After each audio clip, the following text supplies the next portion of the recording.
The next part is going to be their income, or their employment. So this one is actually really good. They have all their employment, like most of the Yeah. application filled out, so it's good. Mhm. So for the most part, we always have to click the primary, and then just match that everything matches from the application.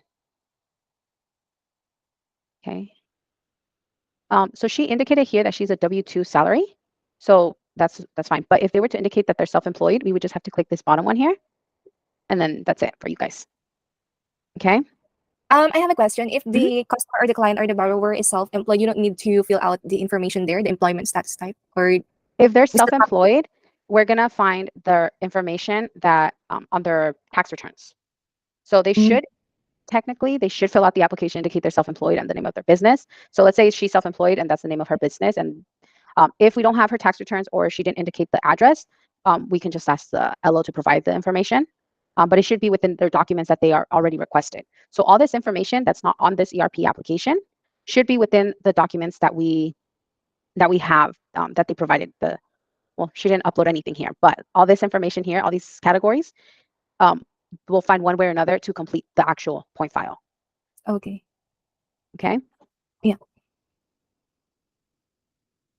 Let's see.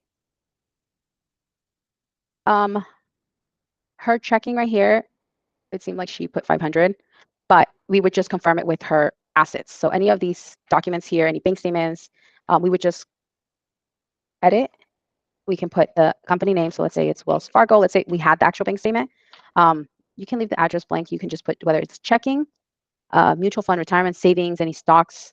So any of these documents that you see, any of these names on any of the documents, they would be considered asset and they would go here. I have a question. How many documents or how many assets or bank statements do we need? We need to put there. So we require 2-month bank statements. So Mm-hmm.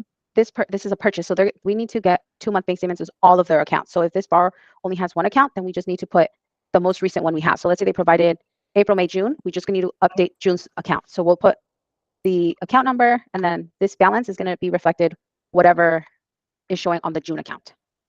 Okay. If they have checking, savings, IRA, stocks, then we would have to put 4 different. We would just click save and new, and then input the other one. Let's say this other account is going to be Chase, Mm-hmm. right? Then Yeah. we would just do the same thing for all the accounts of the most recent account month that we have. At least 2 months. We require 2-month bank statements, but on the point file, you're just going to put one. If it's the same account, the most recent. So instead of putting March's balance, you're just going to put May's balance. Okay. Does that make sense? Yeah. Okay, so let's. Okay, the borrower doesn't seem like they paid for credit. Oh, yeah. So it doesn't seem like they made any payments for their credit report. So we would just ask the LO, say, hey, your borrower we need credit report for the borrower. Can we request it, right? So for the most part, we already have the credit report. Have you ever issued the credit report onto the point file? Not yet. Not yet. Okay. So then I think I would leave that for a separate video as well.